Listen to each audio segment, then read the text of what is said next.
Ciao a tutti, ciao a tutte, bienvenidos o bienvenidas a una nueva lección de literatura italiana. Hoy os hablaré de la Scuola Siciliana, un movimiento poético muy importante en la historia de la literatura italiana porque representa el primer círculo de poetas que usa la lengua italiana en su variante siciliana para componer poesía.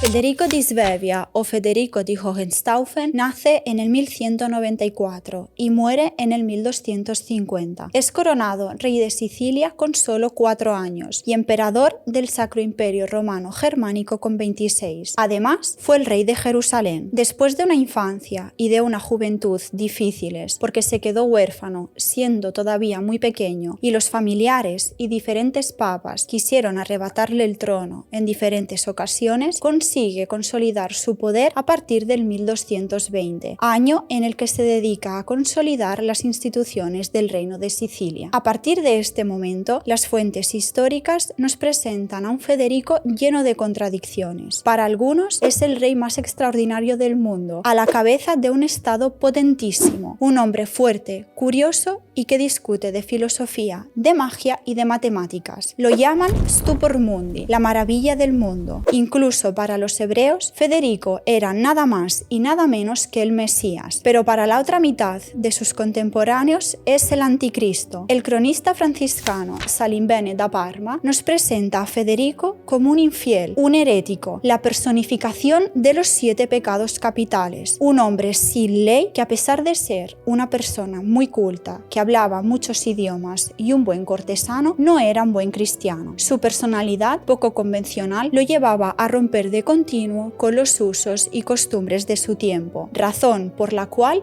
fue excomulgado en más de una ocasión e incluso llegó a morir excomulgado. ¿Y por qué todo esto sobre Federico II? ¿Y dónde está la Scuola Siciliana? Pues porque es un personaje clave en la historia de la literatura italiana, gracias a la creación en su corte de la Scuola Siciliana. Este movimiento poético es muy importante porque representa el primer círculo de poetas que usa la lengua italiana en su variante siciliana de una manera totalmente voluntaria y consciente para componer poesía. Cuando Federico II decide establecer su corte en Palermo, se encuentra con una ciudad espléndida, potente y que representa el punto de encuentro entre la cultura árabe y la cultura latina. De hecho, en los siglos precedentes, los árabes establecieron en Palermo la capital del Emirato Musulmán de Sicilia, por lo que la ciudad se convirtió en una de las metrópolis más pobladas, industrializadas y magníficas del mundo árabe, llegando incluso a competir con Córdoba y con El Cairo. Bajo el dominio árabe, Sicilia experimentó un gran desarrollo cultural, artístico y urbanístico. Posteriormente llegaron los normandos, los hombres del norte de Europa que ya estaban cristianizados, los famosos vikingos. Después de más de 5 años de asaltos, los normandos conquistaron definitivamente Sicilia en el año 1091 y Palermo se convirtió en uno de los principales centros comerciales del Mediterráneo. La ciudad retomó una parte de su fisionomía cristiana gracias a la construcción de nuevas iglesias y de una nueva catedral. Pero, a pesar de esta cristianización, el poder normando era muy tolerante y aseguró la convivencia de las 4 poblaciones principales: árabes, griegos y bizantinos, latinos y hebreos, que representaban la minoría. Gracias a la convivencia de la población, Palermo siguió manteniendo su estatus de importante centro comercial e industrial que ya la había caracterizado bajo el dominio árabe. Así pues, cuando Federico II llega a Palermo y establece allí su corte, se encuentra con una ciudad de influencia árabe normanda cuyas edificaciones representan el mestizaje de la cultura occidental con la cultura islámica. Una ciudad próspera que, gracias a sus tráficos comerciales, es un punto de encuentro de personas de diferentes culturas y de diferentes lenguas. Pero Federico II aspira a algo más. Era muy ambicioso. Quiere que Palermo, la sede de su corte, corte sea también un punto de referencia no solo a nivel económico, sino también y sobre todo a nivel cultural. Para ello, acoge en su corte a estudiosos hebreos, árabes y griegos que cultivan la filosofía y las ciencias. Se traducen además las obras de la tradición filosófica griega y árabe hasta ese momento desconocidas, en particular las obras de Aristóteles, e incluso se discute de matemáticas, como vemos con la llegada a Palermo del célebre matemático Leonardo Fibonacci. Federico II también acoge en su corte a trovadores provenzales, los cuales serán esenciales para la formación de la Scuola Siciliana. Los trovadores eran poetas músicos en lengua provenzal.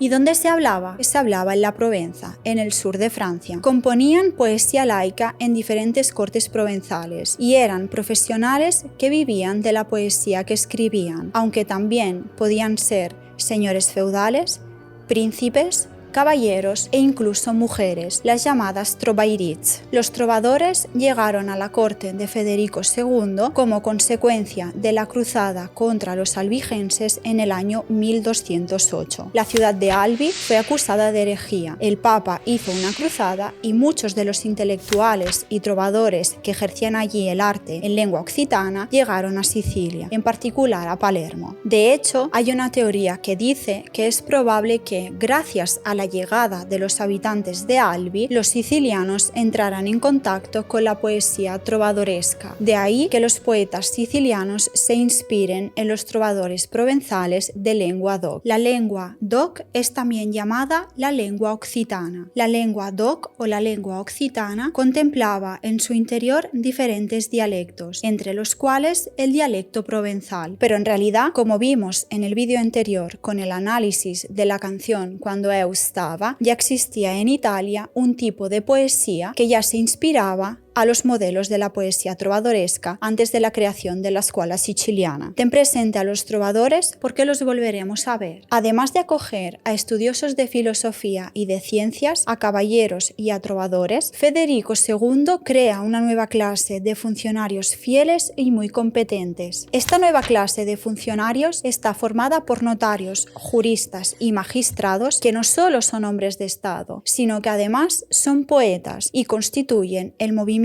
poético llamado Scuola Siciliana. Como si hoy en día una persona que trabaja para el Estado, como por ejemplo un político o un juez, fuera a la vez un poeta. La formación de la Scuola Siciliana es parte de las aspiraciones culturales que tiene Federico para Sicilia y especialmente para Palermo, para evitar que los súbditos se vayan a estudiar a Bolonia o a París, que eran importantísimos centros de cultura en el medioevo. ¿Qué hace Federico II? En primer lugar, patrocina el nacimiento de la Scuola Siciliana a Palermo, un movimiento poético autónomo y original que use la lengua local, es decir, el siciliano de la época. Y en segundo lugar, construye la Universidad de Federico II en Nápoles, que de hecho es lo que sucede hoy en día con los jóvenes de talento y jóvenes estudiosos que se ven obligados a abandonar las propias ciudades, por no hablar también de las personas que se ven obligadas a abandonar el propio país. Como hemos dicho, los poetas de la Scuola Siciliana se inspiran en la poesía trovadoresca. Por ello, es inevitable hacer referencia a la lírica de los trovadores para explicar la lírica de los sicilianos. A diferencia de los trovadores, que trataban temas de carácter moral, satírico, histórico, político y amoroso, los sicilianos heredan de los trovadores solo el tema amoroso. Dicho de otra manera, los sicilianos cogen de los trovadores solo la concepción del amor, en particular el amor cortés. ¿Y en qué consiste el amor cortés? Es el modo en el que el amor se representa en la poesía. En particular, como en la lírica occitana, los sicilianos conciben la relación entre el amante y la amada como una relación feudal de vasallaje, es decir, hay una total sumisión del enamorado a la dama. Él rinde vasallaje a su dama, exactamente igual que hacía el vasallo con su señor. El amante se concede totalmente a la mujer amada. amada, la cual casi siempre es una aristócrata hermosa e inaccesible. Esta total dedicación amorosa representa para el poeta una elevación espiritual, lo que se conoce como fin amor. Y aquí es importante destacar una cosa: el amor cortés medieval no es el amor que se obtenía con el matrimonio. El amor cortés es diferente, ya que aunque tenga una base sensual motivada por el deseo de poseer a la mujer amada, su placer está precisamente en el aplazamiento del deseo mismo y en la espera y en la devoción de la amada. ¿Cogen solo el amor cortés?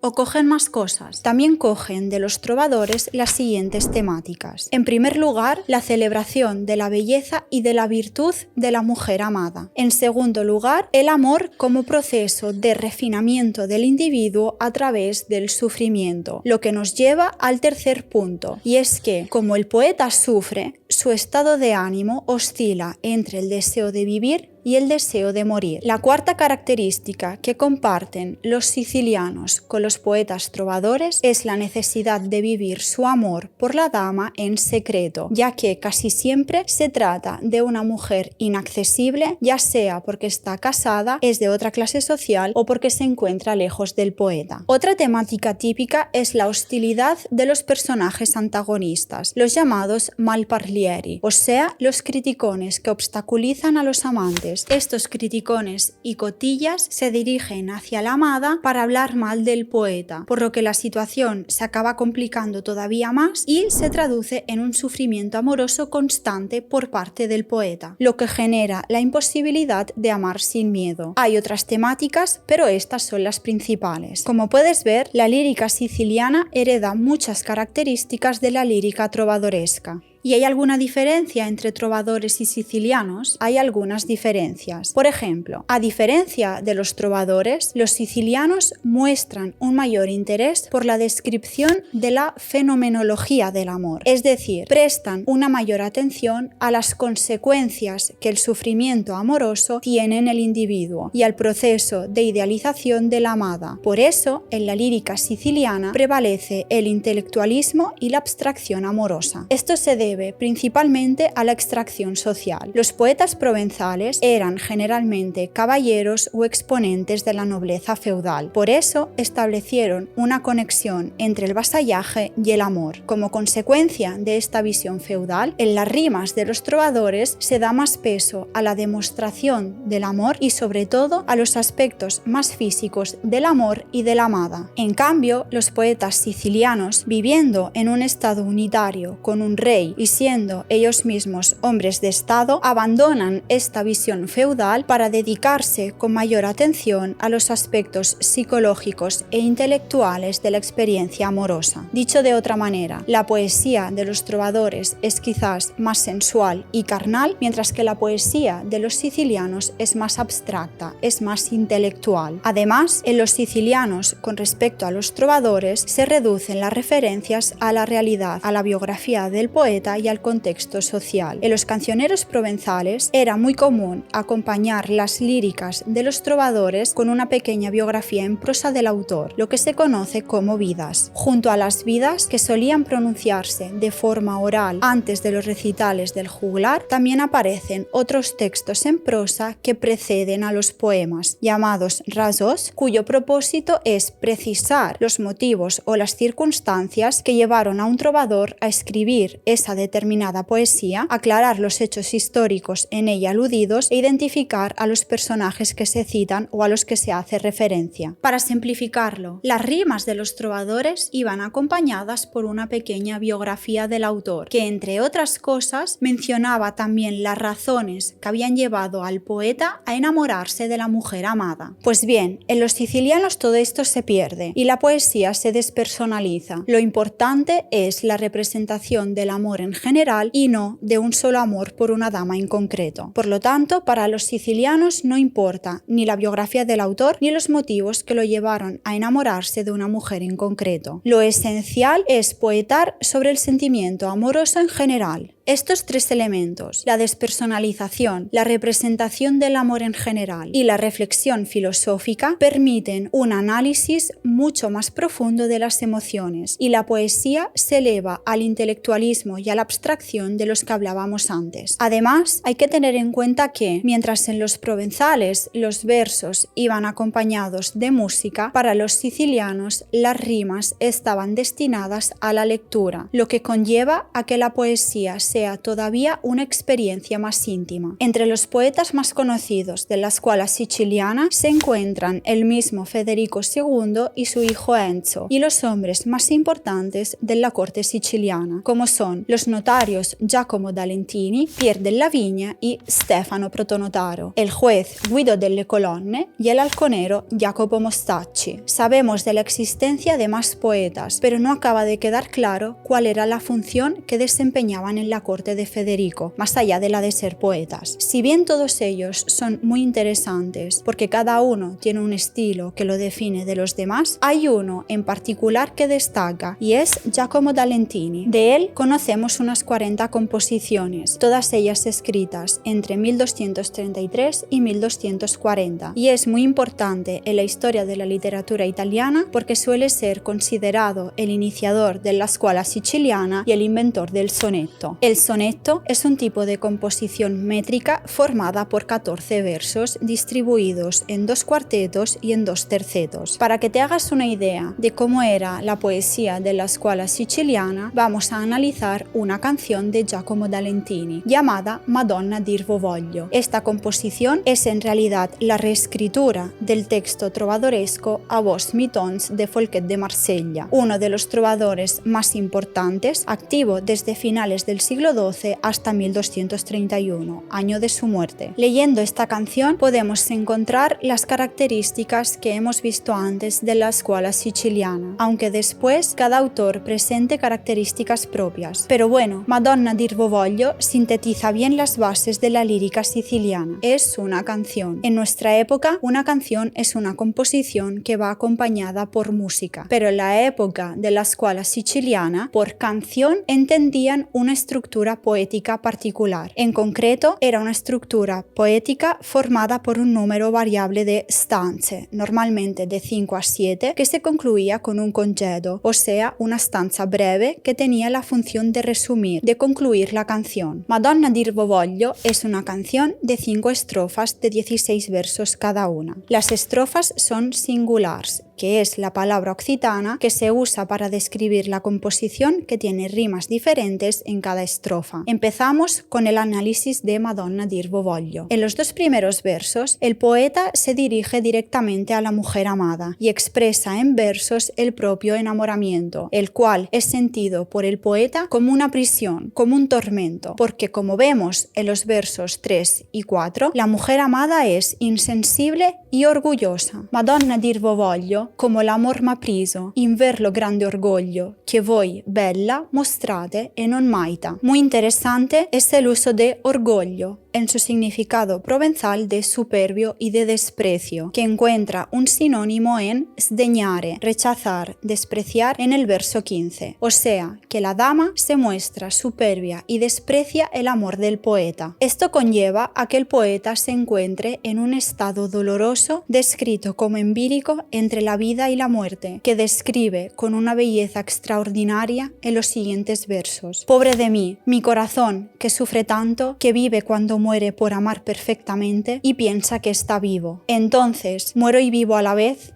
No, pero mi corazón muere más a menudo y más intensamente de cuanto lo haría si muriera de muerte natural. Por vos, mujer, que mi corazón ama, que desea más que a sí mismo, y no obstante, vos seguís despreciándolo. Amor mío, me he engañado con vuestra amistad.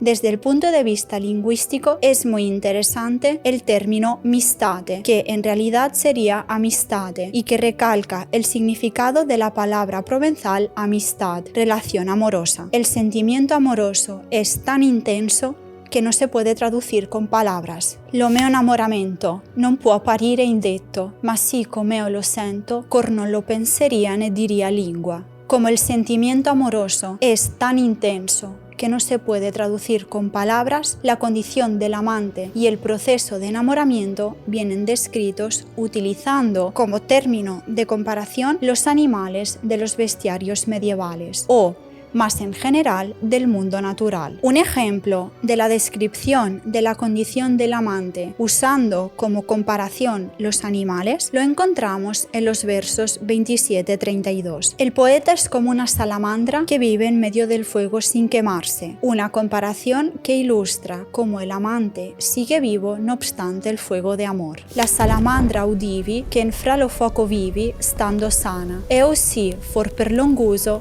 vivo en fuoco amoroso.